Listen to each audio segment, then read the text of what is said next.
प्रभु राम देव भगवान अल्लाह खुदा ईश आदि नाम एक ही शक्ति के हैं।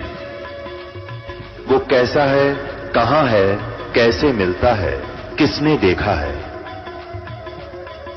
ये प्रश्नवाचक चिन्ह पूर्ण रूप से हटाने के लिए अवश्य सुनिए जगत गुरु तत्वदर्शी संत रामपाल जी महाराज के अमृत वचन, सर्व पवित्र धर्मों के पवित्र शास्त्रों के आधार पर। ये क्या करता है, जैसे कोई ऋषि साधना करता है, उसको किसी को विष्णु रूप में दर्शन दे देता है, अपने पुत्र विष्णु के रूप में, तो वो ऋषि विष्णु का उपासक बन जाता है, उसी का अनाउंसमेंट करने लग जाता है, उसी का ज्ञान प्रचार करता है कि सर्वेश्वर है, महेश्वर है, सबकी स्थिति पालन और संहार करने वाला यही है। और कोई ऋषि साधना, कोई भक्त साधना कर रहा है तो किसी को ब्रह्मा जी के रूप में दर्शन दे देता है, तो वो कहता है कि ये ब्रह्मा जी हमारे सामने रहते हैं, देवता यही भगवान है, सर्वशक्तिमान है, मैंने समाधि दशा में इसके दर्शन किए, ये छुपाई है अपने आप को। इससे उन ब्रह्मा जी और विष्णु जी को भ्रम हो जाता है कि हम ही सचमुच भगवान है। इसी कारण से शिवपुराण में प्रकरण आता है, विद्वेश्वर संहिता के अंदर, एक बार ब्रह्मा जी गए विष्णु जी के पास और ब्रह्मा जी कहने लगे कि पुत्र तू मेरा खड़ा होकर सम्मान क्यों नहीं करता, मैं तेरा पिताया हूं, मैं तेरा जनक हूं, सारी सृष्टि का उत्पत्ति करता हूं। विष्णु जी लेटे लेटे कहते हैं कि आजा बेटा बैठ जा, तू मेरा पुत्र है, तू मेरी नाभि कमल से उत्पन्न हुआ, मैं ही सर्वशक्तिमान हूं, मैं सबका रचने वाला हूं। इस बात पर दोनों लड़ पड़े। फिर ये काल आ गया, वहां पर शिव रूप धारण करके इन दोनों के बीच में एक लिंग खड़ा कर दिया, तेजों में स्तंभ। ये लड़ना भूल गए, ऊपर ऊपर नीचे ढूंढने लगे। फिर खुद आके प्रकट हुआ शिव रूप में, फिर इनको ज्ञान बताने लगा, क्या पुत्रो तुमने अपने आप को ईश मान लिया तो यू आर नॉट गॉड, तुम भगवान नहीं हो। और इसी तुमने दो डिपार्टमेंट, दो विभाग मेरे से प्राप्त किए, मैं चीफ मिनिस्टर हूं यहाँ का। ये काल जो है एक ब्रह्मांड में चीफ मिनिस्टर का काम, इसका रोल समझो। और अन्य ब्रह्मा विष्णु महेश एक एक विभागीय मंत्री है, रजोगुण विभाग के ब्रह्मा जी और सतोगुण विभाग के विष्णु जी। यानी रजोगुण से जो क्रिया हो रही है, जिसको हम उत्पत्ति कहते हैं, ये उत्पत्ति करता नहीं है, यह तो उत्पत्ति करवाता है। संतान उत्पत्ति हम उसके प्रभाव से करते हैं। और सतिथि, ये विष्णु जी कहते हैं, ये उत्पत्ति और सतिथि जो तुम्हें दी है मैंने, ये मेरे से प्राप्त है, तुमने तप करके प्राप्त किए, मैंने तुम्हें विभाग दिए। इसी प्रकार रुद्र शिव को भी, शंकर को भी मैंने अलग से, महादेव महेश्वर को भी मैंने दो कर्त दिए हैं, संहार और तिरोभाव। और बोलने वाला पांचवा ये काल है, ये कभी अपने वास्तविक रूप में नहीं आता, ऐसे कभी विष्णु के रूप में, कभी शिव के रूप में, कभी ब्रह्मा जी के रूप में आता है। तो इसके जाल को समझने के लिए परमात्मा ने कथा सुनाई अपने प्यारी आत्मा धर्मदास जी को, जो धर्मदास जी ने कबीर सागर में लिपिबद्ध की, कि परमात्मा ने कहा कि ये गलतियां करके आत्मा यहां आ गई इस काल के साथ, इसके 21 ब्रह्मांड वाले विमान में बैठ के, और इसने यहां इनको इतना दुखी कर दिया। फिर ये चिल्लाने लगी, हे भगवान हमें सुख दे, हे भगवान हमें सुख दे, हम हाहाकार मच गई। तब परमात्मा कहते मैं आया, अपने पुत्र जोग जीत का रूप बना करके मैं वहां आके खड़ा होगा, जहां तपस्या के ऊपर 1 लाख मानव शरीरधारी प्राणियों को ये नित्य खाता है, आहार करता है। और मेरे वहां आने से उस तपस्या की जलन बंद हो गई। वह आग जो कि तो गर्म ऐसे की ऐसी है, वो तपस्या, वो तई, वो बड़ी जो तवा होता है जिसपे उनको भूना जा रहा था, लेकिन उनको उन परमात्मा की कृपा से उस पर उपस्थित जितने भी 1 लाख जीव थे मनुष्यधारी जो वहां गई थी, उनकी आत्मा, उनको कष्ट बंद हो गया, उसका ताप बंद हो गया, तपत। तब उन्होंने ऊपर में उठाकर देखा कि भगवान हम कौन से दुख, कौन से पाप का यहाँ कष्ट भोग रहे हैं। तब परमात्मा ने कहा कि ये इस लोक, तुम्हारे इस लोक के पाप का दंड नहीं तुम्हें, ये दंड है, तुमने सतलोक में ये पाप किया था। परमात्मा को छोड़कर तुम, परमात्मा अपने को छुपा कर कह रहे हैं कि तुम भगवान को छोड़कर वहां सर्व सुख संपन्न था, प्राप्त थी, आपकी कभी मृत्यु नहीं होती थी, कोई कष्ट नहीं था, उसको छोड़कर तुम इस काल के लोक में आ गए। यहाँ पर आज जिस कार को, जिसको ठीक हो, जिस बंगले को, जिस बेटा और बेटी को आप अपना मानते थे, क्या तुम्हारे साथ आया कोई?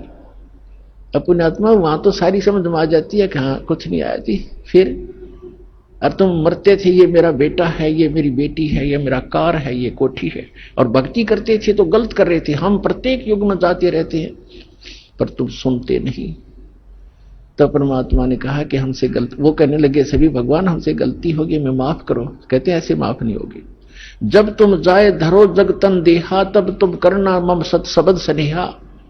जब कोई मेरा संत मेरी महिमा गाता हुआ तुम्हें मिल जाए और तुम्हें मानव शरीर प्राप्त हो, तुम तुरंत ग्रहण कर लेना और फिर तुम उस सत भक्ति करके यहां उस लोक में चले जाओगे।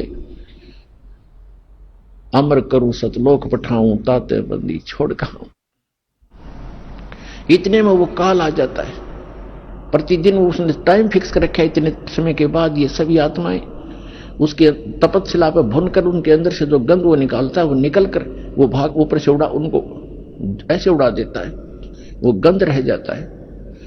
अब आप देखते हो यहां प्राणी गंदे पदार्थ तो बहुत आसानी से ग्रहण कर लेता खाने के लिए, पीने के लिए। शराब पीना, भांग पीना, सुल्फा पीना और तंबाकू पीना और फिर मांस खाना, चटपटे अटपटे खाना, ये तो बहुत खुश होकर ग्रहण करता है। क्यों? क्योंकि ये चाहता है कि जितना ये गंध अटपट खाएंगे उतना ही के अंदर गंदी वासना ज्यादा बनेगी, और तपस्या के ऊपर भूनने से वो सारी वासना वहां रह जाती है और ये जीव वहां से कर्म जो के क्यों रहते हैं वो वापस आ जाता है, मरता नहीं। फिर अपने कर्मानुसार 84 लाख योनियों में किसी भी स्वरूप उसके कर्मानुसार वो जाए, उस योनि में वो चला जाता है। तो उसी समय वो काल आ जाता है और काल ने देखा अपने बड़े भाई जोगजीत को, जिसने वहां से जिस रूप में परमात्मा ने सतलोक से उसको निकाला था। जिन्होंने सृष्टि रचना पढ़ रखी है बच्चों, उनको खूब याद है। अब दास ज्यादा हिंट देगा आज के सत्संग में। सृष्टि रचना कभी आपको बताएंगे और आपको सीडी वगैरह बनाकर भी दे रखी है, वो भी देख सकते हैं। और उसने सोचा, काल ने इस ज्योत स्वरूपी निरंजन सरपुरुष ने के मन में आई कि जोगजीत कैसे आ गया, ये कोई परम पिता का कोई संदेश लेकर आया है, पहले इसे वो संदेश जानता हूं, क्या आज्ञा लेकर आया है ये भगवान की, और फिर आज इसको कूटूंगा, पिटाई करूंगा इसको मारूंगा, खूब कूटूंगा, क्योंकि इसने मुझे वहां से मार कर निकाला था, मुझे जबरदस्ती निकाला था सतलोक से। तो मुझे परमात्मा बताते हैं कि धर्मदास मुझे देखकर काल भयंकर हो गया और पहले मुझसे कहा कि पहले जोगजीत कोई आज्ञा है भगवान की, परमात्मा की, पिता की, वह मुझे बता, और फिर जोगजीत तुझे छोड़ दूंगा, तूने मुझे वह मार कर निकाला था। तब परमेश्वर जो जोगजीत रूप में वहां उपस्थित थे, विराजमान थे, खड़े थे, विद्वान थे, परमेश्वर ने कहा धर्मदास, मैंने उनसे कहा, परमात्मा बता रहे हैं, धर्मदास जी लिख रहे हैं कि मैंने उससे कहा कि सुन ले आदेश परमपिता का कि ये भोली आत्मा तेरे साथ आ गई थी, इन्होंने तो गलती की सो की, पर तूने इनका कैसा सांग निकाल रखा है, कैसे कैर ढा रहा है इनके ऊपर, तू कोई गधा बना दिया, कोई गधी बनाई, कोई कुत्ता, कोई कुतिया, किसी का बेटा मर गया, किसी की बेटी मार रहा है, हाहाकार मचा रखी। तो इसने कहा कि पिताजी ने मुझे श्राप दिया था और जिस श्राप अनुसार मुझे भूख लगती है तो मैं तो इनको खाऊंगा, बनाऊंगा, पैदा भी करूंगा। परमात्मा ने कहा कि चल इन्हें गलती कर दी, तो खा भी रहा है, सारे काम कर रहा है, फिर इनके किसी का हाथ काटे, किसी की टांग कटे, कोई अंधा, कोई कैंसर से पीड़ित, ये जुल्म क्यों कर रहा था इनके ऊपर। तब इसने कहा कि मैं तो सत्य का राज करता हूं, मैंने परमात्मा को वचन दे रखे हैं और जैसे कर्म जो करेगा वैसे भोगेगा, मुझे इसमें कोई लेना देना नहीं है। पुण्यात्माओं, यहाँ की इस सारी व्यवस्था ऐसी है इस काल के लोक में। एक तरफ तो सरकार शराब के ठेके, फीम के ठेके, भांग के ठेके खोलती है और फिर शराब पीकर कोई इधर उधर जाता है उसको अंदर कर देता, तो शराब पीकर गलत गतिविधि की, और शराब पीकर रामायण बचेगा, वो भांग पीकर रामायण पढ़ेगा, गलत गतिविधि करेगा वो। तो इसने ऐसा कर रखा है कि मैं तो सत्य का राज करता हूं, जो जैसे कर्म करेगा वैसा ही फल देता हूं। अब ये इतनी बकवादों का की आविष्कार करवा दिया, तो फिर ये भोली आत्मा तो गलतियां करेंगे ही करेंगे, तो कहते भोग लेंगे। हम इसके बच्चे नहीं है, हम इसके बच्चे होते तो ऐसा दुख देता ही है। आज केदारनाथ के ऊपर 20,000 आदमियों को मार देता अपने बच्चों को। ये हम इसके बालक नहीं है, हम इसकी हम इसकी प्रजा नहीं है, हम उस परमात्मा की प्रजा है, सतपुरुष के बच्चे हैं, और हम अपनी गलती से इसकी कैद में फंस गए हैं। यहां से निकालने का एक तरीका है, हम स्वेच्छा से आए हैं, स्वेच्छा से ही वापस जाएंगे। जब हमारी यहाँ के लोक से, दुखों से इतना मन हट जाएगा और वहां के सुख से हम इतने प्रभावित और प्रेरित हो जाएंगे और फिर सब भक्ति करेंगे, तब हम वहां जा पाएंगे। इसलिए आपको सारा ज्ञान प्रमाण दिखाए जा रहे हैं ताकि आपका यहां से मन हटे और भक्ति पर डटे, और फिर वहां चलेंगे हम। तब इसने कहा, परमात्मा ने कहा जोगजीत रूप में कि मैं नीचे जाऊंगा, परमात्मा ने भेजा हूं,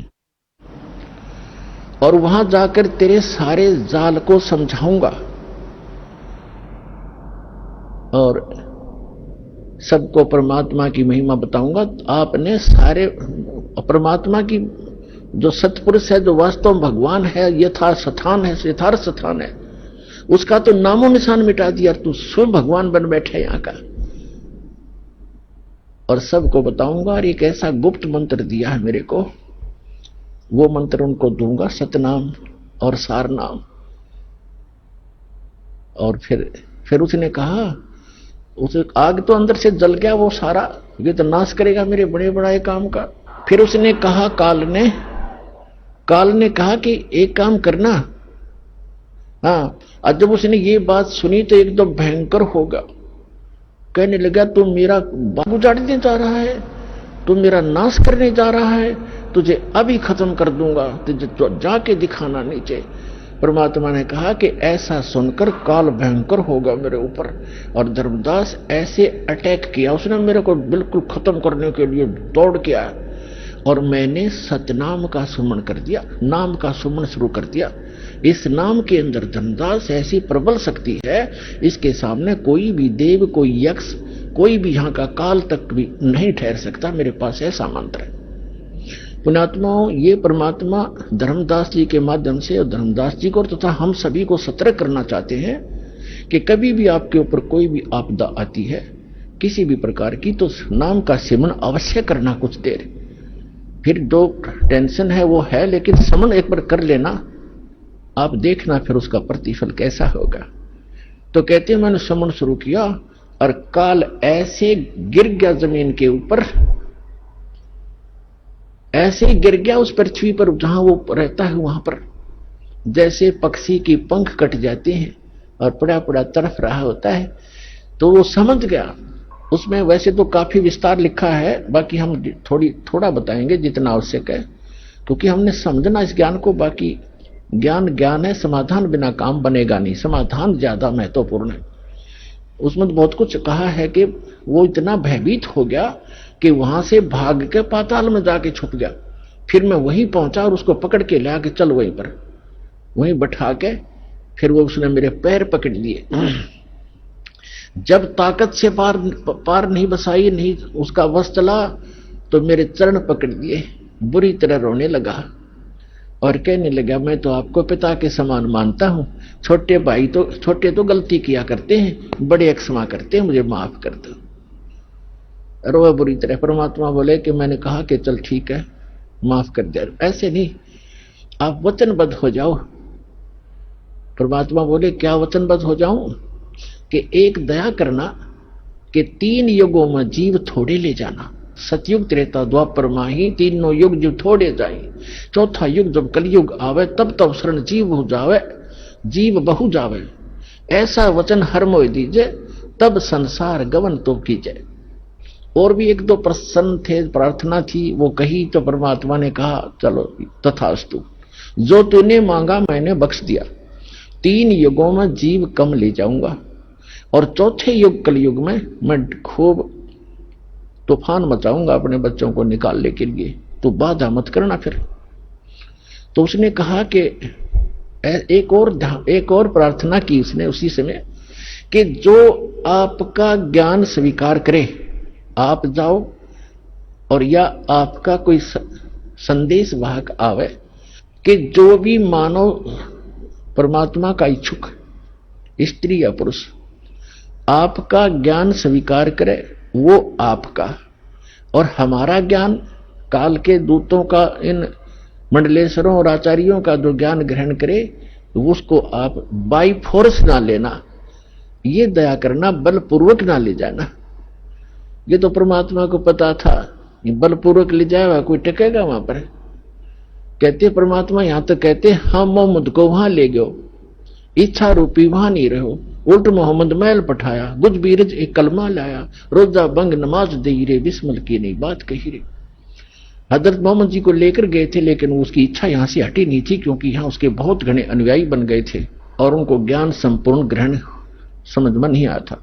तो कहते परमात्मा को मालूम था कि बलपूर्वक कैसे ये वहां रुक जाएंगे, ये पहले वहीं ना रहा करते, गड्ढा करते, आप बड़े यहां पर इस गंदे लोक में यहां से। तो उसने कहा कि ठीक है, परमात्मा ने कहा ठीक है, जो मेरा ज्ञान ग्रहण करे वो मेरा, ताकि निकट काल मत आना, कि जिसने लिया मेरा परवाना, ताकि निकट काल मत जाना, कि मेरे जिसने मेरा ग्रहण कर लिया नाम, मेरा ज्ञान, उसके निकट तुम मत जाना। तो उसने कहा, तो काल ने कहा था कि जो आपकी मर्यादा में रहेगा आपका, और मर्यादा तोड़ेगा तो मेरा ही है। वो तो अंडरस्टूड, इसमें कहने की जरूरत नहीं है फिर तो परमात्मा ने कहा ठीक है तथास्तु। जब परमात्मा ने ये सारा कुछ कह दिया और उसकी सारी स्वीकृति दे दी, तब एकदम रूप बदल गया और एकदम खड़ा हो गया, कहने लगा जोग जीत जाओ संसारा, जीव न माने कहा तुम्हारा, जीव तुम्हारा कहा न माने, हमरी ओढ़ हो बाद बखाने। मैंने उनको ऐसी उल्टी पट्टी चटपटा दी कि सब मेरे ही ज्ञान को ग्रहण किए हुए हैं, और कलयुग में तो उनकी ऐसी हालत कर दूंगा कि किसी को भी भक्ति योग्य नहीं छोड़ूंगा। देवल धाम और तीर्थ पुजवाऊं, देव धाम इनकी पूजा करवाऊंगा, या विद जीवों को भरमाऊं। अपने आत्मा अभी परमात्मा का ज्ञान आपके ईव समझ में आवेगा। आज जो दास आपको समझाना चाहता है कि जैसे आज सबसे ताजा दुर्घटना और सबसे भयंकर आज तक की इन तीर्थ यात्रियों के लिए ये है कि केदारनाथ के दर्शनार्थ गए हुए इन बद्रीनाथ केदारनाथ के श्रद्धालुओं के ऊपर कितना कहर टूट गया, परिवार के परिवार नष्ट हो गए। इसलिए ये ज्ञान आज आपके समक्ष करना अनिवार्य हो गया, और अब ये सबको स्वीकार्य होगा। दास बहुत वर्षों से देख रहा है, कोई अमरनाथ पर जाते हुए कभी 2000 कभी 1500 बर्फानी तूफान के अंदर बहुत से मरते सुने गए। एक बार हरिद्वार के अंदर वो नीलकंठ के जो मंदिर है उसके ऊपर एक पर्वत पहाड़ का टुकड़ा टूट के गिर गया, वहां सारे मारे गए, वो नीलकंठ भी टूट गया। फिर वो टुकड़ा पत्थर का टुकड़ा जो भारी पहाड़ था, पत्थर बहुत भारी, उस रास्ते में लुढ़कना शुरू हो गया, जिससे यात्री ऊपर चढ़ रहे थे ऐसे ऐसे, और उधर से वो लुढ़कना शुरू हो गया, पीस दिए वहां से लेकर नीचे तक। और फिर वहां एक लक्ष्मण झूला है, गंगा के ऊपर एक पुल बना हुआ है, लोग कुछ जा रहे थे, फिर वहां से सुनकर कुछ बचे हुए कोई इधर भाग रहा था, कोई इधर भाग रहा था, कोई पुल को पार करने की चेष्टा वापस कर रहा था। तो भीड़ में भगदड़ मच गई। वापस भागने वाले कह रहे थे, किसी ने बताया कि पहाड़ टूट गया। तो वापस पुल पर भागने वालों ने सुन लिया कि पुल टूट गया जिस पर तुम फंसे हुए हो। तो उस भगदड़ में पुल के ऊपर भी सैकड़ों 400-500 व्यक्ति तो पुल पर मारे गए, और कुछ इस डर से कि पुल टूट गया तुम नीचे कूद जाओ, वो दरिया में गिर कर मर गए गंगा में। 2500 व्यक्ति मरने की उसमें आशंका व्यक्त की गई थी, और नीलकंठ भी टूट गया जिसकी पूजा करने गए थे, और वही दशा आज हो रही है। तो ये सबसे बड़ी दुर्घटना मानी जाती थी, 2500 आदमी मर गए, और आज सब सीमाएं लांग दी काल ने, उस केदारनाथ के धाम को स्थापित करवा कर कितना नाश करवा दिया।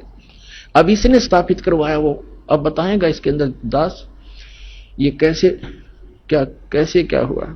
और इससे पहले और भी घटनाएं हुई हैं, जैसे कुंभ का मेला हुआ था, आपको बहुत बार सुनाया है। कुंभ का पर्व वहां हरिद्वार में हुआ था, 25,000 आपस में लड़के मर गए थे। तो पुण्यात्मा इस ज्ञान को अब सुनेंगे ये, ठीक है, जो बेचारे चले गए, मर गए, मृत्यु को प्राप्त हुए, उनका बड़ा दुख है, हमें बहुत बड़ा दुख है हमारे को। लेकिन अब इसका विकल्प ये है जो दास बताना चाहता है, और स्वयं परमात्मा ने भी बहुत बार आकर ये ज्ञान देने की चेष्टा की, लेकिन इन स्वार्थी और अज्ञानी हमारे धर्म गुरुओं ने परमात्मा के इस यथार्थ ज्ञान को हम तक नहीं आने दिया, और जिसका खामियाना आज तक भोग रहे हम। पुण्यात्मा परमात्मा के ज्ञान को समझने के लिए आप जी ने थोड़ा सा धैर्य रखना पड़ेगा। इस सच्चे ज्ञान को सुनकर कई बिदक जाते हैं, तड़फ जाते हैं और कहते हैं ये कैसा ज्ञान सुना रहा है, ये सब भ्रमित कर रहा है रामपाल। लेकिन पुण्यात्माओं, भ्रमित तो हम पहले बहुत हो चुके हैं। अपने आत्माओं, परमात्मा की वाणी जो है थोड़ी सी पढ़ के सुनाएगा दास साहब को, जो कबीर सागर के अंदर लिपिबद्ध है। क्या बताया है? बहुविध जीवन कीन पुकारा, काल देत है कष्ट अपारा, यम का कष्ट सहा ना जाई, हे परमेश्वर तुम हो सहाई। आए जहां यम जीव सतावे है, काल निरंजन जीव नचावे। चटक पटक करें जीवता भाई, ठाड बहे पुनता हम जाई। कहते वहां जीवों ने तपस्या के ऊपर हाहाकार मचाई, पुकारने लगे बुरी तरह कि हमसे इस काल का कष्ट सहा नहीं जाता, भगवान आप कहाँ हो, परमात्मा हमें बचाइए। तब चटक मटक करें जीवता भाई, वो तपस्या पर जैसे बड़ बूजा बुगड़े बुनता है, खील बुनता है, चावलों की पटक पटक होते हैं, वहां जीव ऐसे चटक पटक होकर के उनके अंदर से वासना निकालता है। चटक पटक जीव करे ता भाई, ठाड बहे ता पुन हम जाई। ठाडे वहां खड़े हो गए जाकर हम, मोहे देख जीव कीन पुकारा, हे साहेब हम लेहो उबारा।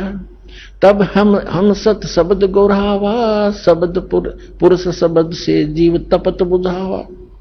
यम से छुड़ा ले वो तुम स्वामी, दया करो प्रभु अंतर्यामी। हमको काल से छुड़ा लो मेरे दाता, हे दाता हम पर दया करो। तब मैं जीवन कहा समझाई, जोर करूं तो मेरा वचन नसाई। इसने वचन लिया था कि जबरदस्ती करके बलपूर्वक ना ले जाना जीवों को। तो परमात्मा कहती है यदि मैं जबरदस्ती बलपूर्वक तुम्हें ले जा तो सकता हूं, 1 सेकंड में इसके सारे किस ब्रह्मांड को समेट सकता हूं, लेकिन जोर करूं तो मेरा वचन नसाई। क्या बताते हैं? जब तुम जाय धरो जग नर देहा, तब तुम करियो शब्द स्नेहा। पुरुष नाम सुमरण सैदाना, बीरा सार गहो परवाना। मेरा ये जो सार नाम प्राप्त कर लेना, इतना धैर्य रखना, उस ज्ञान को सुनना। दे दरो सत शब्द समाई, तब हम सतलोक ले जाई। मानव शरीर प्राण प्राप्त करके जब तुम ये सत शब्द सतनाम प्राप्त करोगे, तब मैं तुम्हें सतलोक ले जाऊंगा। जहां आशा ता बासा होई, मन कर्म वचन सुमरियो सोई। जहां आशा ता बासा हुई, जैसे आप अंतिम समय में इस दृढ़ ज्ञान के आधार से इस भक्ति तो कर ही रहे हो, आप भक्ति का धन तो आपका संग्रहित हो ही रहा है। अब जैसे एक व्यक्ति बता रहा था कि मेरी जो थी पेंशन नहीं मिल रही थी मुझे, और वो गलती से डिपॉजिट हो ही रही थी, वो किसी मिसलेनियस में जाती रही, 6 महीने की इकट्ठी होगी। मैं सोचू मेरे कुछ मिल नहीं रहा, फिर एप्लीकेशन लगाई तो वो सारी इकट्ठी आकर मिल गई। तो पुण्यात्माओं ऐसी ही है, आपको पता भी नहीं लग रहा है कि आप क्या कर रहे हैं और आपकी कैसी संग्रहित हो रही है कमाई। तो ये आपको ना दिखाई दे रही तो भी ये संग्रहित हो रही है, लेकिन अंत में यदि आपका दिल यहां से नहीं हटा की तक संपत्ति, बेटा बेटी में, कार कोठी में आपकी आस्था रहेगी तो दोबारा यही रह जाओगे। ठीक है, यहां आप बहुत बड़े बड़े बड़े जिसको आप सुख मानते हो वो डले फिर ढोना शुरू कर दोगे। क्या करोगे? शिवलोक में जाओगे, क्योंकि आपको शिव जी का मंत्र दिया जाता है जो अमोघ मंत्र है, जिससे ये प्रभावित होते हैं। जैसे बहुत बार बताया है, ये अन्य मंत्रों से कोई लाभ नहीं होगा, जो यथार्थ मंत्रों से ही ये लाभ मिलता है। जैसे एक भैंसा होता है और उसको कोई भैंसा भैंसा करता रहे, वो कोई परवाह नहीं करता, वैसा है, और हम बोल भी रहे हैं। और उसको एक बार एक विशेष शब्द है उसको करते हैं हुर्र, वो एकदम ऐसे देखता है और चारों तरफ सतर्क हो जाता है। उसकी अट्रैक्शन है उसके ऊपर, उसके विवश है, वश है उसके। ऐसे ये मंत्र जो दास आपको देता है, इन मंत्रों से आपको लाभ होगा। तो शिवलोक में चले जाओगे, शिव जी की सच साधना कर रहे हो, विष्णु जी की साधना कर रहे हो, विष्णु लोक में चले जाओगे। यदि यही रहेगी तो ऐसे अन्य देवताओं की समझो। ब्रह्मलोक की साधना भी आप कर रहे हो, ब्रह्म की, वहां चले जाओगे ब्रह्मलोक में। और फिर हजारों युगों के बाद सारी पुण्य कमाई खत्म करके फिर पटकेगा आपको पृथ्वी पर। यहां राजा भी बन जाओगे, रानी भी बन जाओगे, और फिर चारों खानी में जाओगे, गधे और गधी भी बन जाओगे। वह पूंजी नाश होने पर बैटरी डिस्चार्ज हो जाएगी और फिर आप इसी सत्र में आ जाओगे जो आज खड़े हो। कितनी बार आप इन उन सतिथियों को प्राप्त कर सके हो। कोट जन्म तन भरमत होगे, कुछ ना हाथ लगा रे, कुकर सुकर खरवा बोरे, कौवा हंस बुगारे। कोटि जन्म तू राजा की, ना मिटी न मन की आशा, भिक्षुक होके दर दर घूमया, ये मिला न निर्गुण रासा। इंद्र कुबेर ईश की पदवी, ब्रह्मा वन दुर्मराया, विष्णुनाथ के पुर को जाके फिर भी वापस आया। असंग जन्म तन मरत्या होगे, जीवित क्यों न मरे रे, द्वादश धर्म दुमल मुठ बोरे, बहुर न दे धरे रे। दो जग बिस्त सभी ते देखे, राजपाट के रसिया, तीन लोक से तरपत नाही, ये मन भोगी खसिया। सतगुरु मिले तो इच्छा मेटे, पद मिल पदे समाना, चल हंसा उस लोक पठाऊं, जो आदि अमर अस्थाना। वहां क्या सुख है? चार मुक्ति जहां चंपी करती, माया होरी दासी, दास गरीब अभय पद पर से, वो मिले राम अविनाशी। तो क्या बताते हैं फिर तुम? यहां परमात्मा कह रहे हैं, जहां आशा ता बासा होई, मन कर्म वचन सुमरियो सोई। जहां आशा होगी अंत समय में, जैसे गीता अध्याय नंबर 8 के श्लोक नंबर 6 में कहा है कि जहां जिस भाव से भावित व्यक्ति अंत समय में रहता है, उसी भाव को, उसी इष्ट को प्राप्त हो जाता है। तो आपको ज्ञान इसलिए दिया जाता है, रह रहकर आपको पढ़ाया जाता है, तोते की तरह रटाया जा रहा है। जैसे बच्चों को स्कूल में शिक्षा दी जाती है, वो शिक्षा उनका आधार आजीवन रहता है। इसी प्रकार आपको ये ज्ञान दिया जाता है, तो अंत समय में ये ज्ञान याद रहना चाहिए आपके। फिर परमात्मा यहां तक दयालु है। अब इनकी दयालुता का हम कोई शब्दों में उनको बता नहीं सकते। क्या कहते हैं? यदि तुम गलती कर भी गए, ऐसे रह गए यहां पर, धक्के तुमने खाने पड़ेंगे। और ये 100 और 100 जो पिछली पीढ़ी का यू हाथ से निकल गया, फिर तो पछताना ही पड़ेगा। फिर भी कितने दयालु हैं, आपके पुण्य बचा देंगे। शिव मंडल ब्रह्मापुरी, चाहे विष्णु लोक में हो, हमरे गुण भूले नहीं तो आण छुटाऊं। तो आप इस ज्ञान के आधार से, और गलती करके इस ज्ञान के आधार से, ये कौन से ज्ञान के आधार से? कि यहां के लोक में कोई भी सुख अच्छा नहीं है।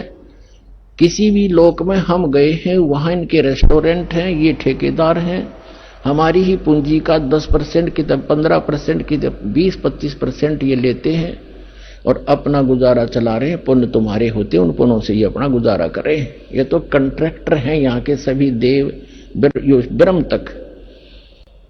तो वहां आप चले जाओगे, आपको वहां जाकर भी पता लग गया कि विष्णु लोक या ब्रह्मा लोक में जहां आप रह रहे हो, कि ये तो हम अपनी पूंजी नाश करने आ गए। गुरुजी ऐसे बताते थे, भगवान का दिए ज्ञान को हमने गलती कर दी। वहां भी तरफ से रोगे तो कहते वहां भी पहुंच जाऊंगा मैं, और आपको छुटवा के लाऊंगा कि छोड़ो इसको, ये गलती से आ गया। लेकिन ये मोक्ष समय हाथ से निकल गया होगा। ये निकल चुका होगा, लेकिन इस दौरान कोई गलती बन गई तो दयालु आपको फिर पुनः यहां जन्म दे देगा, वो तो अलग बात है। लेकिन फिर बढ़ा दिया समय और वो जन्म मनमाना हो जाए नाइजीरिया में और वहां का बन जाए राष्ट्रपति के पुण्य खूब कर ही रहे हो या भक्ति सत कर रहे हो आप, और वहां भगवान फिर समझाने की चेष्टा करेगा आपको। वहां कौन समझा, राष्ट्रपति प्रधानमंत्री को समझा के देखो यो ज्ञान, उनके पास टाइम ही नहीं है। तो पुण्यात्माओं, काल के बहुत भयंकर जाल है काल का, इसको समझना पड़ेगा, अपने सतर्क रहना पड़ेगा। तो यहां क्या बताते हैं, जहां आशा ताबासा होई ही मन कर्म वचन सुमरियो सोई, उन जीवों को बता रहे भगवान। कह जीव सुन पुरुष पुराना, नर देह धरो बिसरो नहीं ज्ञान। अब वहां तन्यो कह जी हमने देख लिया, सारा जाल समझ में आ गया। हे पुराना पुरुष, आदि पुरुष, आदि परमेश्वर, हे सनातन परमात्मा, हे असली भगवान, हे रियल गॉड। वो जीव तपस्या पर बैठे बैठे जो भगवान की दया से उनकी तपत बंद होगी, जलन नहीं रही, उनको पीड़ा नहीं हो रही थी, जब बोल रहे हैं कि अब के चले गए ना मनुष्य जीवन पा गया, तो यो ज्ञान भूलेंगे नहीं हम। और काल पहला काम यही करे, यहां से सबसे पहले ज्ञान बुलाता, तू कौन था, कहां से आया था, खत्म कर देता है तीनों गुणों के प्रभाव से। सुखदेव ऋषि को ये ज्ञान था, उसने 12 वर्ष तक गर्भ से बाहर नहीं आया कि जाते बिजली गिरती है, हम बुद्धि भ्रष्ट हो जाती है इन तीनों गुणों के प्रभाव से। तब इसने तीनों देवताओं ने, ब्रह्मा विष्णु महेश ने जाकर इससे कहा था, व्यास की पत्नी की गर्भ में था, ये कहा था ऋषि बाहर आ जा भाई, 12-12 वर्ष बहनें माताएं बच्चों को पेट में रखेंगी तो वो दुखी हो जाएंगी, हमारी व्यवस्था चेंज ना करे तू। तब इसने कहा था कि मैं तब आऊंगा जब तुम अपनी माया रोक लोगे। तो ये कहने लगे हम ज्यादा समय तक इसको रोक नहीं सकते, हमारा शरीर फट जाएगा, हम इतनी देर रोक सकते, इतनी देर। तो उन्होंने बोला तुम इतनी देर ही रोक लो। कहते तीनों देवा थम भी माया, गर्भ उधर से बाहर आया, तुरंत 1 सेकंड के अंदर बाहर आ गए, सेकंड के भी कुछ अंश में। तो कहने का भाव ये है कि उस समय आया ये जिसमें उन्होंने अपनी ये थोड़ी सी, इतने से ज्यादा ये रोक नहीं पाते, और फिर उसको सचेत रहा कि भक्ति करनी चाहिए, मनुष्य जीवन बार बार नहीं मिलता। अपने पिताजी को भी दर्शन भी नहीं दिए, ना उसके करे व्यास जी के पुत्र के व्यास टेरा। और तो कहता है एक लेवा एक देवा दूतम, वेद व्यास जी ने कहा बेटा तेरा तो दिखा दे, तेरा 12 वर्ष तक इंतजार की कि बेटा होगा दर्शन करूं। तब इसने कहा था कि एक लेवा एक देवा दूतम को किसी का पता नहीं पूतम, रण संबंध जुड़ा एक ठाठा अंश में से 12 बार। ऋषि जी ना जाने कितनी बार मैं तेरा बाप हो लिया, ना जाने कितनी बार तू मेरा बाप हो लिया, ये तो भयंकर समस्या है, इसका समाधान करूंगा। अब कहते हैं गुरु बिन काहू न पाया ज्ञाना, जो थोथा बुछड़े मूड किसाना, गुरु बिन वेद पढ़े जो प्राणी, समझे न सार रहे अज्ञानी। अब प्रेरणा पाके निकल भी गया, काल के जाल जो कितने भयंकर हैं, आगे मन में आ गया मेरे से समर्थ कोई है नहीं, आकाश में उड़ गया मैं। फिर इसकी दुर्गति कर रखी थी, फिर परमात्मा ने दया बख्शी, इसकी सद्बुद्धि लाई ठिकाने कि गुरु बना, राजा जनक जी से उपदेश लिया, और फिर तब थोड़ा बहुत राहत मिली जो इसी लोक की थी। और सतलोक की तो बात ही छोड़ दो, वो तो अब समय आया है जो दास पर रजा करिए, आपके ऊपर मेहर की, आपका जन्म मनुष्य का है, स्त्री या पुरुष का। अब इसका लाभ उठाओ पुण्यात्मा।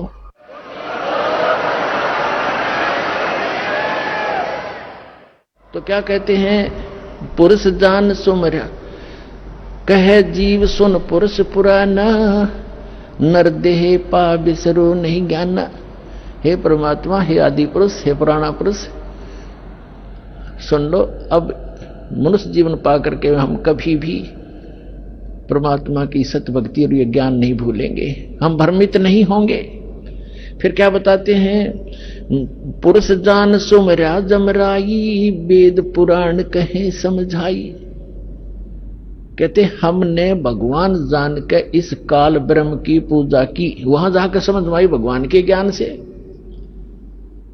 और वेद पुराणों में जो भी हमें ज्ञान मिला, वेद और पुराणों के आधार से हमने इस ब्रह्म की साधना, काल की साधना की। पुरुष जान, पुरुष माने परमात्मा, जान सुमरा यमराई, यमराई माने यम काल, यम राजा। सुर नर मुनिजन वेद पुराण कहे मति एहा, निराकार से की जय नेहा। के सभी वेदों और पुराणों के ज्ञाता हमें यही बताते रहे। ज्ञाता माने जाने वाले, ज्ञाता थे नहीं, वो कथित ज्ञाता थे। आइए अब हम उन श्रद्धालुओं के अनुभव जानते हैं जो जगत गुरु तत्वदर्शी संत रामपाल जी महाराज जी से दीक्षा प्राप्त कर चुके हैं तथा उनके द्वारा बताए गए भक्ति मार्ग पर चल रहे हैं। नमस्कार सर। नमस्कार सर। सर क्या नाम है आपका? सागर शर्मा जी। सर कहाँ से आए हैं आप? एमपी इंदौर से। सर संत रामपाल जी महाराज से नाम दीक्षा आपने कब ली? मैंने संत तत्वदर्शी संत रामपाल जी महाराज से 5/8/2016 को ली सर। सर संत रामपाल जी महाराज से नाम दीक्षा लेने से पहले आप क्या भक्ति साधनाएं करते थे? हाँ जी, संत रामपाल जी महाराज से नाम दीक्षा लेने से पहले मैंने बहुत सारी भक्तियां की। गणेश जी की पूजा करना, देवी देवता की पूजा करना, भैरू महाराज पूजना, ये सारी पूजाएं करते थे। इसके बाद में हमारे जो दादाजी थे वो राधा स्वामी संत व्यास से जुड़े हुए थे और 1980 से राधा स्वामी डेरा व्यास में उनके साथ जाता था और छोटा सा होने के कारण दादाजी के साथ जाता था, वहाँ की सेवा भी करते थे। तो हमारे अंदर भी ऐसा भाव आए, क्योंकि बचपन से हमारे दादाजी के साथ में हम जाया करते थे कि यार हमको भी भक्ति करना चाहिए, तो हम भी लाइन में लगे। तो वहाँ पे एक नियम है कि 18 साल से कम उम्र वाले को है जो नाम नहीं दिया जाता, क्यों उनको भक्ति करने का अधिकार नहीं है क्या? मैं राधा स्वामी वाले से पूछता हूँ कि 18 साल से पहले अगर उसकी मृत्यु हो जाए तो क्या हाल होगा? वो तो गया बेचारा, उसका तो जीवन खराब हो गया ना। ये सारी चीजें सर जी हमारे दिमाग में थी। तो इसके बाद में हमको नाम नहीं दिया गया, लाइन से बाहर निकाल दिया गया। इस बीच में है जो हमारे घर वाले परिवार वालों ने हमारी शादी कर दी। शादी करने के बाद में साहब हम दूसरी क्रियाओं में उलझ गए, जा नहीं पाए। एक दिन ख्याल आया कि ऐसा तो हो ही नहीं सकता यार कि अपने को परमात्मा की भक्ति तो करनी है। तो हमने साहब शादी होने के बाद पूरे परिवार सहित राधा स्वामी सत्संग ब्यास में आया और मेरे जो वहाँ पे गांव पे घर था हाट पिपलिया में, तो सर वो मैंने घर जो मात्र 25,000 में बेच दिया, क्योंकि मेरे को तो सिर्फ परमात्मा से मतलब था और परमात्मा की ही चाहत थी। और उस चक्कर में मैंने सर 25,000 में जो घर बेचा, राधा स्वामी सत्संग सेवा में वो 20,000 रुपये डाल दिए और 5,000 रुपये मेरे खर्चे के लिए रख लिए थे। ऐसे सेवा करता रहा भगत जी, लेकिन एक दूसरे के ऊपर उन्हें बुराई करके वहां की सेवा से मेरे को वहां से निकालने की कोशिश की और मेरे को वहां से उन्हें सेवा से थोड़े दिन बाद 2 साल 3 साल मैंने सेवा करी। इसके बाद वहां से मेरे को मजबूरन सेवा से बाहर निकलना पड़ा और बाहर आने के बाद छोटे छोटे बच्चे थे, हमारी स्थिति बड़ी खराब थी। सर जी हम कहाँ जाएं, हमको कुछ समझ में नहीं आता था। और घर वाले कहते थे कि राधा स्वामी में चल गया, गांव भी नहीं जा सकते, घर भी बिक गया। अब इस स्थिति में हमारी बड़ी खराब स्थिति थी। हम राधा स्वामी में परमात्मा के लिए गए थे, ना तो हमको परमात्मा मिला और ना ही हमको हमारा घर भी चला गया, घर भी नहीं मिला। इस चक्कर में हम छोटे छोटे बच्चे को लेके कहाँ पे जाएं सर जी। फिर बड़ी दुर्वता हमारे सामने थी। फिर एक किसी से बात करा, उसने कोई ठेकेदार था। फिर हमारे 2 जने ने मैं और मेरे पत्नी, हम दोनों ने गड्ढे भी खोदे और उसके बाद में मेरी पत्नी को बोल दिया आप तो घर रहो, मैं ही कर लूंगा। तो मैंने सब जुड़ाई प्लस्तर का वहाँ काम करा, उससे मेरा घर का थोड़ा थोड़ा खर्चा चलने लगा। और इस बीच में सब मेरे अंदर से जो परमात्मा से मिलने की जो प्रेरणा थी, वो जो परमात्मा से मिलने का जो मेरे अंदर वो प्रेम था भगत जी, वो प्रेम सब खत्म हो गया। क्योंकि मेरे साथ वहाँ के जो भी है सेवादारों ने अच्छा व्यवहार नहीं किया। वहाँ के जो सेक्रेटरी साहब बहुत अच्छे हैं, वो बुरे नहीं है, लेकिन कहते हैं कि सत का संग, वहाँ कोई सत का संग नहीं है। और इसमें मेरी सारी सब भक्ति तो गई साहब, उसका नाश हो गया और मेरे भूत उतर गया भक्ति का। इसके बाद में भगत जी क्या हुआ कि मैं किसी देवी देवता को नहीं मानता था। अगर कोई राम राम और कुछ भगवान का नाम लेता तो मैं गाली बकता था कि चल हट, कोई भगवान हुआ नहीं संसार में, भगवान होता तो मेरी रक्षा करता, मेरे बच्चों की रक्षा करता। तो इस बीच में भगत जी मेरे वो सारी चीज उतर गई। फिर एक दिन सोचा कि नहीं यार कुछ तो है, परमात्मा है, अगर परमात्मा नहीं होते तो हम आज इस संसार में नहीं होते। तो भगत जी इसके बाद में हमने सभी देवता को सामने रखा कि रामचंद्र जी को है, यो कृष्ण को है, ये सभी देवी देवता को हमने सामने रखा। सामने रखने के बाद हमने निर्णय करा कि सबसे बड़ा देवता शंकर भगवान है, शिव शंकर है। तो शिव शंकर का हमने ओम नमः शिवाय का जाप करा, थोड़े दिन ओम नमः शिवाय का जाप करा। फिर हमारे इंदौर में हम भगतमती ने बोला कि चलो हम लोग आज घूमने चलते हैं। तो हम संडे के दिन हमारे इंदौर में खजराना गांव है, खजराने में महाकाली का मंदिर है, हम दर्शन करने गए। बोले गणपति जी का दर्शन करा, फिर महाकाली जी का दर्शन करने गया। जब काली जी का दर्शन करने गए तो हमने देखा कि वहां पर काली माँ के है, जो काली माँ है बहुत बड़ी मूर्ति थी, और काली माँ के पैर के नीचे वो शंकर जी सोया। तो मन की जिसकी अपन पूजा कर रहे हैं, जिसको महेश्वर, महामहेश्वर, अनिवार्यनाशी और निराकार जिसको मानते हैं, जिसका आकार नहीं है, और वो तो ये माता जी के चरणों में पड़ा। तो माता जी बड़ी की ये बड़ा है।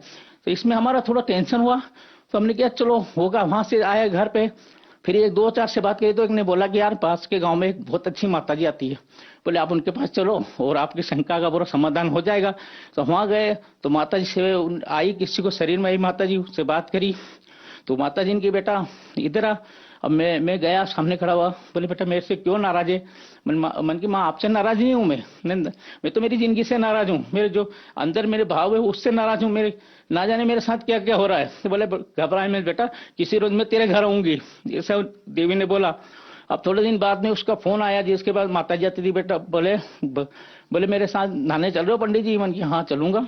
तो उसके साथ नहाने गए तो वो उसने मेरे ऊपर माता जी चढ़ा दी। अब माता जी चढ़ा दी बड़ी जोर से, हम थर थर कांपने लग गए और ऐसे, और मेरे शरीर में माता जी आने लग गई। जब माता जी आती थी धीरे धीरे हम संत बन गए, पूजा पाठ करते थे। यहाँ तक कि दाढ़ी उडी बड़ी थी, बाल थे, और उनकी पूजा करना चालू कर दी। और पूजा करते करते भगत जी सभी आते थे, सबका दुख दूर होता था। किसी का गाय ढोर चोरी हो जाता तो वहीं बैठे बैठे हम बता देते थे हाथ से करके कि जा तेरी गाय वहां खड़ी है, वहां लेके आ जा। तो वो बंदा जाता था तो उसकी गाय लेके आ जाता था, और किसी के सिर पर हाथ धरते थे तो उसकी जो जितना दुख था, बुखार होती या कोई जो तो वो दुख दूर हो जाता बहुत सारी। तो इस चक्कर में हमारे यहाँ लाइनें लगने लग गई। तो शाम को माता जी आती तो बैठक करते थे, और यहाँ तक कि लोगों का पानी तक बताते जमीन में 1-1 इंची बता देते थे कि इतनी दूर पे पानी इतना पे लगाना। इसी बीच में हमारे 2-2, 3-3, 4-4 भगत भी हो गए थे, सब संभाल करते थे। माता जी बहुत भयंकर आती थी और सबका काम करती थी। इसी बीच में हमने गोद भराने वाला है, जिसको बच्चा बच्ची नहीं होते थे, तो जिसको 30-30, 35-35 साल हो गए और शादी के, और उसको बच्चा तक नहीं हुआ, तो हमने गोद भर के, और मैंने क्या हो तो वो जो भी आती थी माता जी आती थी, क्या मालूम क्या था, वो भरती थी, उन्हें गोद भरी और उसको बच्चा भी हुआ। आज भगत जी मैंने कम से कम 15 गोद भरी माता जी के नाम से। आज उनकी 15 ही बच्चे खेल रहे हैं। देखिए मेरा ये फोटो है, जो पहले मैं संत था और लोगों की समस्या का समाधान करता था और सबको आशीर्वाद देके जो भी उनके दुख दर्द दूर करता था। ये देख सकते हैं आप पे मेरे पुराने वाले फोटो हैं। ये देखिए मेरे पुराने वाले फोटो है, जो मैं संत था पहले, और जो मेरे को माता जी आती थी, ये जो माता जी के फोटो हैं। ये देखिए, ये ज़बान काटती थी, सारा काम था। सर फिर आप संत रामपाल जी महाराज की शरण में कैसे आए? सर जी ऐसा है, संत तो बन गया था, लेकिन फिर भी कहीं न कहीं हमको परमात्मा की चाहत थी, अंदर से आत्मा परमात्मा में लगी हुई थी। क्योंकि परमात्मा पाने के लिए तो हमने वो शंकर भगवान की भक्ति की थी, शंकर भगवान की भक्ति फिर वो माता जी की थी, और माता जी की भक्ति करते करते और फिर हमको लगा कि अब तो क्या करें, तो कहीं न कहीं तो परमात्मा है। फिर इस बीच में हम गरबा भी करवाते थे, और गरबे में गरबा कराने के लिए हमको एक मेमोरी कार्ड भरा के लाया, जिसमें से हमको 12-13 गरबी भरवा के लानी थी। उसमें से 9 गरबी सिलेक्ट करनी थी। तो मैं और हमारी जो धर्मपत्नी है, हम दोनों मिलकर सिलेक्ट करते थे। तो उसमें हम एक गरबी हम चला के देखते थे मोबाइल के अंदर। तो इसी बीच में संत रामपाल जी महाराज जी का बीच में सत्संग आ गया, और सत्संग भी था वो जो उनने बताया कि राधा स्वामी व्यास जी का सत्संग था, जिसमें सार वचन राधा स्वामी एक किताब ही संत रामपाल जी महाराज जी ने वो किताब खोल के बताई। उसके अंदर उन्हें बताया कि स्वामी जी महाराज है, जो आगरा के सेठ शिव दयाल जी थे, इनको प्यार से सब लोग स्वामी जी महाराज कहते थे, और इनकी पत्नी का नाम था राधा। तो हमारा दिमाग की घंटी बज गई, अरे बाप ये क्या हुआ, ये तो राधा स्वामी नाम ऐसे धरा, और वहां बताते कि राधा आने आत्मा और इसका पति वो परमात्मा है, और यहाँ किताब के अंदर लिखा उनकी खुद की किताब में सेठ शिव दयाल को स्वामी जी महाराज कह रहे हैं, और इनकी पत्नी का नाम राधा है, तो इसे राधा स्वामी नाम पड़ा। और फिर आगे लिखा, स्वामी जी महाराज कहते हैं कि राधा स्वामी मत मेरा चलाया नहीं है, ये तो शिव दयाल का चला हुआ है। जो स्वामी जी महाराज का सेक्रेटरी था, तो ये भी क्लियर हो गया कि राधा स्वामी मत इनका नहीं चलाया हुआ है। फिर हमारे संत रामपाल जी महाराज जी ने बताया, इनके जो सेवा में एक इनकी बहन थी बुक्की, वो बुक्की है जो इनके बिस्तर करती थी, इनके जो कपड़े उपड़े साफ करती थी, और इनकी जो हुक्का भरती थी। स्वामी जी महाराज को हुक्का पीने की आदत थी, तो हुक्का पीते थे, और हुक्का पीने की आदत थी, हुक्का पीते थे, और तो वो उनका इंतकाल हो गया। इसके बाद में वो जो स्वामी जी महाराज बुक्की के शरीर में आने लग गए, वो सारी इनकी समस्या जो है जो हल करती थी, वो बताते थे। स्वामी जी महाराज शरीर में आने जो भी समस्या थी हल करती थी, सबको आशीर्वाद देती थी। और फिर संत रामपाल जी महाराज जी ने बोला कि जो शरीर में आए वो भूत। हमको एकदम करंट सा लगा कि अरे बाप रे, ये कह रहे कि शरीर में आए वो भूत, वो स्वामी जी महाराज वो भूत थे, और इन्होंने मेरे दादाजी को भूत की भक्ति करवा दी। फिर संत रामपाल जी महाराज ने फिर गीता जी भागवत जी में फिर खोल के बताया। गीता जी अध्याय नंबर 9 के पृष्ठ 25 पे स्पष्ट लिखा है कि जो भूत की भक्ति करेगा भूत को प्राप्त होगा, वो देवी देवता को पूजेगा वो देवी देवता को प्राप्त होगा, और पितृ को पूजेगा वो पितृ को प्राप्त होगा।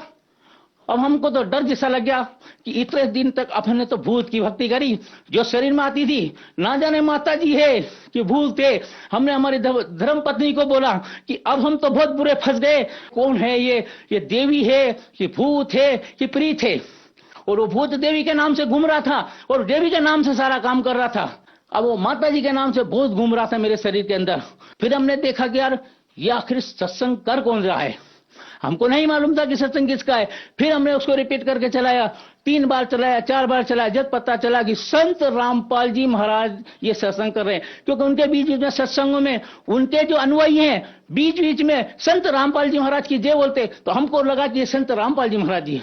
फिर हम जैसे तैसे 2-4 जने से पूछा कि भाई संत रामपाल जी महाराज के बारे में जानते हो? तो वो लोग बोलते हैं अरे तू पंडित जी आप किसके चक्कर में पड़ गए? बोलो तो जेल के अंदर बंद है, और उनके साथ ऐसे ऐसे झूठे आरोप लगे हुए हैं। हरियाणा सरकार ने उनको जेल के अंदर बंद कर रखा है। मैंने कहा यार, फिर मेरे को झटका लगा कि यार जिसकी मिला भी तो वो भी इतना अच्छा जो सत्संग करता है वो भी मिला तो वो भी जेल के अंदर। थोड़ा विश्वास कम हुआ। इसके बाद फिर मैंने चाय पत्ती बेचने गया हाट पिपलिया, हमारा हाट पिपलिया गाँव पे। फिर मेरे को अच्छी प्यास लगी जोर से, तो क्या करें, कहाँ पानी पीने जाए। हम उनके यहाँ गए, जो संजू है, हमारे संजू दास जी है उनके पिताजी। तो मैं गया तो वहां जाके बैठा टेबल के ऊपर उनके यहाँ, उन्हें कुर्सी पे बैठे हुए थे। वो बोले आइए महात्मा जी आइए। उन्हें कुर्सी छोड़ के एक तरफ हो गए। जिसने हमको पढ़ाई की शिक्षा बताई है वो सर उठ के खड़े हो गए। तो मैंने विनती करी, सर हम इस जगह पे नहीं बैठ सकते। बोले क्यों महात्मा जी, सर इस कुर्सी में क्या है? हम कुर्सी में नहीं है, वो हमारे में है। बोले आप तो बैठिए। उन्हें बैठाया, फिर बैठने के बाद में हम बैठे वहां, और फिर वहां हमने बैठे बैठे देखा कि वहां सामने संत रामपाल जी महाराज जी का फोटो दिख गया हमको। सर जी जो परमात्मा का फोटो देखा हमने संत रामपाल जी महाराज जी का, तो हमारे अंदर से वो डर था सर जी, वो बिल्कुल उतर गया कि अब हम सही जगह आए और अब हमको परमात्मा मिल जाएंगे। फिर हमने सर जी से पूछा कि सर जी इनके बारे में आप बताइए। तो वो हमको ज्ञान गंगा पुस्तक खोल के बैठ गए। तो फिर उनका लड़का है जो संजू भगत जी है मेरे पास हाथ बैठे, और उनने ज्ञान गंगा जो खोल के दिखाई।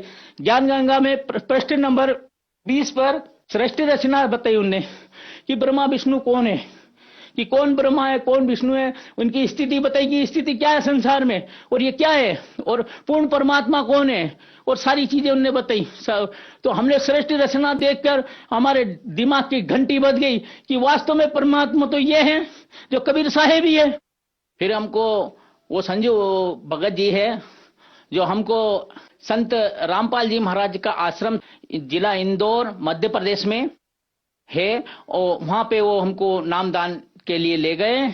तो फिर मैंने वहां जाके संत रामपाल जी महाराज से नाम दीक्षा ली। सर आप पहले राधा स्वामी पंथ में जुड़े थे, फिर माता जी की भक्ति करते थे, और फिर खुद आप एक महंत बन गए। फिर आप संत रामपाल जी महाराज की शरण में आए। तो क्या संत रामपाल जी महाराज की शरण में आने के बाद आपको कुछ लाभ मिले? क्या कुछ परमात्मा की अनुभूति मिली? जो आप परमात्मा को खोज रहे थे, क्या आपको परमात्मा मिला या कुछ लाभ मिले? सर सर्वप्रथम तो हमको संत रामपाल जी महाराज की भक्ति मिली, उस परमपिता परमेश्वर के पास जाने का रास्ता मिला, तरीका मिला और साधन मिला। और इसके बाद में भगत जी सबसे पहला लाभ तो हमको ये हुआ।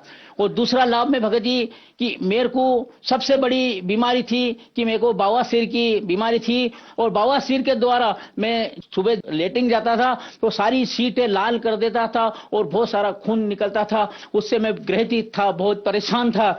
लेकिन इसके बाद में जब मैंने संत रामपाल जी महाराज जी जो मंत्र दिए, उन मंत्र की 2 महीने तक भक्ति साधना की और उनके मंत्र जाप किए, उससे वो मेरे जो बीमारी थोड़ी कम हुई। लेकिन डॉक्टर ने बोल दिया था कि इसका ऑपरेशन करना पड़ेगा। अब ऑपरेशन करना पड़ेगा तो सब मैं तो डर गया कि मैं ऑपरेशन तो मैं नहीं करूंगा, हम संत रामपाल जी महाराज जी के शरण में होते हुए ऑपरेशन कराएंगे। फिर एक दिन साहब में ज्यादा ही बीमारी हो गई तो इतना बड़ा जो फोम का गद्दा आता है, वो गद्दे के ऊपर बाहर बैठा था। तो हमारे भगत जी आए, वहां बैठा, भगत जी क्या हाल हो गया? मन की भगत जी ये हाल हो रहा है और हम ये तकलीफ है। तो अपन बोले ठीक है भगत जी। फिर जब तक दूसरी माया इनके पास के गाँव में है जो कोई दवाई देता है, वहां से दवाई लेके आ जाओ। फिर भगत जी हम पास के गांव में गए और वहां से दवाई लाए, वो दवाई खाई, उससे भी कोई फर्क नहीं पड़ा। फिर फर्क नहीं पड़ा। इसके बाद हम हमारे संत रामपाल जी महाराज जी से हमने प्रार्थना की कि हे परमेश्वर, हे दाता, हे कबीर साहब जी के अवतार, आप भी हमारे सब कुछ हो, आप भी हमारे डॉक्टर हो, आप भी हमारे सब कुछ हो। आपके होते हुए और दास को ये बीमारी हो जाए, आप तो अच्छे अच्छे के कैंसर साफ करे, अच्छे अच्छे की बीमारियां साफ करी, यहाँ तक कि पेट के अंदर गठाने थी वो भी आपने गड़ा दी। तो ये दास की तो छोटी सी बीमारी, आप नहीं परमात्मा, आप इसको बीमारी को सही नहीं कर सकते। हमने प्रार्थना लगाई, परमात्मा को सच्चा दंडवत प्रणाम किया सर जी, और जब प्रणाम करा तो परमात्मा की दया से और रात को हम रोते हुए सो गए। जब सुबह देखा तो हमारे बिस्तर में खून ही खून पाया गया। हमारे संत रामपाल जी महाराज जी ने रात को ऐसा चीरा लगवाया, ऐसा चीरा लगाया कि मैं दास के लिए डॉक्टर बन के आ गए। और आज भगत जी वो बीमारी जड़ से चली गई, कुछ भी नहीं है और हम स्वस्थ हैं। और तीसरा लाभ, सांस की बीमारी। एक दिन सांस की बीमारी होते हुए, अभी गर्मी की बात है, तो गर्मी में मेरे को ज्यादा सांस हो गया था, ये पीठ दुखने लगी, छाती दुखने लग गई और सारा तो हमारे में ज्यादा ब्लड प्रेशर बढ़ गया, 280 ब्लड प्रेशर बढ़ गया। और मेरी हमारी आंख मीचाने लगी। हमारे परिवार वाले गाड़ी में पटक कर और फिर ले गए हॉस्पिटल ले गए। डॉक्टर साहब ने बोला कि अगर 5 मिनट नहीं लाते तो बोले इनको अटैक में चले जाते और इनको आपको भर्ती करना पड़ेगा, यहाँ आज रात रुकना पड़ेगा, इनको भर्ती करना पड़ेगा। फिर हमने सोचा कि संत रामपाल जी के शरण में होते हुए हम भर्ती हो जाएं, हमारा ये नहीं हो सकता। तो हमने वहीं प्रार्थना लगाई और इस घर वाली है उससे बोला कि मेरे को घर ले चल और मेरे को यहाँ नहीं रहना है, हम मेरे परमात्मा सही करेंगे, मैं तो यहाँ पे भर्ती नहीं होना है। फिर डॉक्टर बोला कि आप हमको लिखित में दे दो कि कल से इनको कुछ हो गया तो उसकी जवाबदारी मेरी। तो भगत जी हमारे घर वाले ने, बच्चे ने, हमारे बेटे ने और मेरी घर वाले ने, दो ने साइन करा पेपर पे। जब जाकर उन्हें छुट्टी दी, हम घर गए और उन्हें 2 गोली दी थी और एक इंजेक्शन दिया था कि जब जरूरत लगे 2 गोली खाना और मार्केट से लेके आना, और आपको जब तक जिंदगी भर खाना पड़ेगा, तो ब्लड प्रेशर आके आपको हार्ट अटैक हो सकता है। तो वो गोली के चक्कर में सारे मार्केट में घूम गए, सारी रात में इंदौर की एक मेडिकल स्टोर ढूंढ ली पर वो गोली नहीं मिली। हम घर गए, हमने परमात्मा की 2 प्रसाद ली, जो रेवड़ी दाने देते हैं वो खाए, अमृत जल लिया और संत रामपाल जी महाराज के फोटो छोटा सा घर में आसन बना रखा है, उस पर हमने प्रणाम करा और कहा कि परमात्मा आपके सिवा हमारा कोई नहीं है, जिस रोज से आपने हमको नाम दीक्षा दी ये दास तुम्हारा हुआ। हमने प्रणाम करा, थोड़ी देर बाद में हमारा ब्लड प्रेशर कम हो गया। और भगत जी आज तक खूब मैं छिड़ाव भी चढ़ता हूँ, सब करता हूँ और खूब मोटरसाइकिल भी चलाता हूँ, लेकिन आज तक ना तो ब्लड प्रेशर बढ़ा ना कुछ भी नहीं हुआ। भगत जी डॉक्टर ने बोला था कि चाय पीना मत, नहीं तो मर जाओगे, चाय ही सबसे बड़ा तुम्हारा दुश्मन है। लेकिन हम जब भी हमारे संत रामपाल जी महाराज के आश्रम में जाते हैं 4-4 गिलास भर के पीते हैं और खूब मस्त रहते हैं। और हमारे संत रामपाल जी महाराज जी ने हमको वो प्रेरणा दिए, वो दवाई दिए, जो आज तक वो दवाई बीमारी के जगह खा गई और हम बिल्कुल स्वस्थ हैं, अभी आपके सामने खड़े हुए हैं। और जो डॉक्टर ने जो गोली 2 बताई थी वो आज तक भी नहीं खाता हूं मैं, और वो जो इंजेक्शन दिया था वो आज भी इंजेक्शन मेरे पास रखा हुआ है और उन्होंने कि ये लगाना, लेकिन वो इंजेक्शन की भी जरूरत नहीं पड़ी और ना तो गोली की जरूरत पड़ी, और दास संतनाथ है संत रामपाल जी की दया से। और भगत जी क्या सुनाऊं हमारे संत रामपाल जी महाराज के बारे में, उन्हें ऐसे ऐसे लाभ किए। दास का छोटा सा घर था, आगे मंदिर था और हम पूजा पाठ भी करते थे और पीछे हम छोटे से कमरे में रहते थे, लेकिन आज संत रामपाल जी महाराज की शरण में आने के बाद हमको 3 मंजिल मकान बना हुआ है और सामने है जो आज 12-13 लाख में हमने प्लाट लिया है और उस पे भी मकान का काम चल रहा है। और आज दास के यहाँ 2 गाड़ी है और बच्चा है जो गैरेज का काम करता है। पहले इतना काम नहीं चलता था, माता जी के पास रोज कहता था माता जी आज मेरे पास गाड़ी नहीं है, घर का खर्चा कैसे चलेगा, लेकिन संत रामपाल जी महाराज जी के शरण में आने से आज 12-13 गाड़ी हमारे घर के सामने खड़ी रहती है। इतना उसका धंधा चलता है, इतना परमात्मा की दया है जो आज मौज कर रखा है। परमात्मा ने हम लोगों पर बहुत दया कर रखी है और इस क्या सुना उनके और भी बहुत से लाभ परमात्मा दिए। हमारी पत्नी को जब रोहतक भंडारा था तो बीमार थी, पीलिया था, सारा चीज थी। भगत जी ये दास तो 10 दिन पहले ही परमात्मा की सेवा पे चला गया था। उन्हें वहां से फोन लगाया कि मेरी बहुत तबीयत खराब है और मैं परमात्मा की शरण में नहीं आ सकती, तो उनने है जो टिकट के पैसे दिए थे मैं दे के गया था भगत लोग को कि ये बस के किराया है, मेरी है जो पत्नी को लेके आना, लेकिन मेरी पत्नी बीमार थी, पीलिया भी था और बुखार बहुत तेज थी, तो उसके कारण वो लोग नहीं ले जाएंगे, बोले आप वहां कुछ हो गया तो कौन जवाबदारी लेगा। फिर हमारी भगतमती ने संत रामपाल जी से आराधना लगाई कि हे परमात्मा आपके होते हुए और मैं भंडारे में नहीं जाऊंगा, आपका भंडारा देखने लायक मैं नहीं हूं क्या, ये दासी ने ऐसा क्या गलती कर दी। तो संत रामपाल जी महाराज शाम को रात में वो कबीर साहिब जी के रूप में सफेद कपड़े में आए और हमारी पत्नी के ऊपर ऐसा हाथ रखा और बिल्कुल सुबह स्वस्थ हो गई और परमात्मा की दया से और वो शरण में चली गई। और हमारी भगतमती को आज शुगर है, 450 शुगर है, लेकिन आज भी बुक सेवा करती है, सबके साथ जाती है, बैग में बुक लेके भगती है और दुकान पे बैठती है, दिन भर परमात्मा की भक्ति करती है और मौज करती है।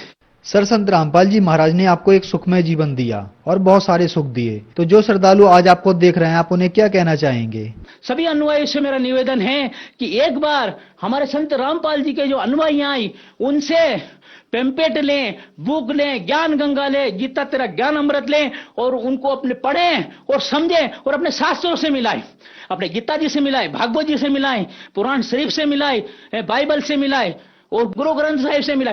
तो एक बार ग्रंथ मिलाओ, क्योंकि मैंने भी परमात्मा प्राप्ति के लिए कितने ही पापड़ बेले हैं, राधा स्वामी में गया, माता जी को पूजा करी, शंकर भगवान की करी, लेकिन कहीं परमात्मा नहीं मिला। परमात्मा मिला तो संत रामपाल जी महाराज जी के द्वारा मिला। संत रामपाल जी महाराज की सही भक्ति है, सही साधन है, सही तरीका है और इसी तरीका से इन्हीं साधन से परमात्मा मिल सकता है, अन्यथा कोई परमात्मा नहीं मिल सकता है। इसलिए संत रामपाल जी महाराज की शरण में आए और नाम दीक्षा लें और समझें, उनका विरोध ना करें, उनकी बुक पढ़ें, उनके किताब पढ़ें, कम से कम अपने शास्त्रों से तो मिलाएं, कम से कम हम पढ़े लिखें, देखें, पढ़ें और फिर समझें। और ये मेरे जैसे संत जो नकली संतों के चक्कर में ना पड़े और अपना जीवन खराब ना करवाएं और संत रामपाल जी महाराज जी की शरण में आए और अपना मोक्ष भी कराएं और अपने पूरे परिवार का भी मोक्ष कराएं। सर संत रामपाल जी महाराज की शरण में कैसे आ सकते हैं?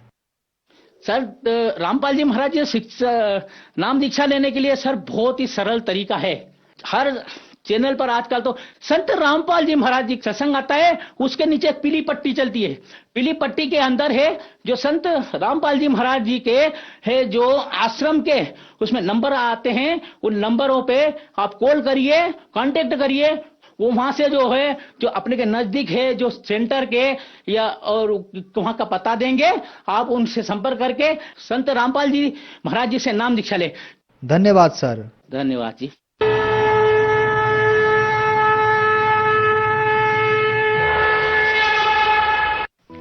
आप सुन रहे थे जगत गुरु तत्वदर्शी संत रामपाल जी महाराज के मंगल प्रवचन। अधिक जानकारी के लिए संपर्क करें 8222880541 8222880541।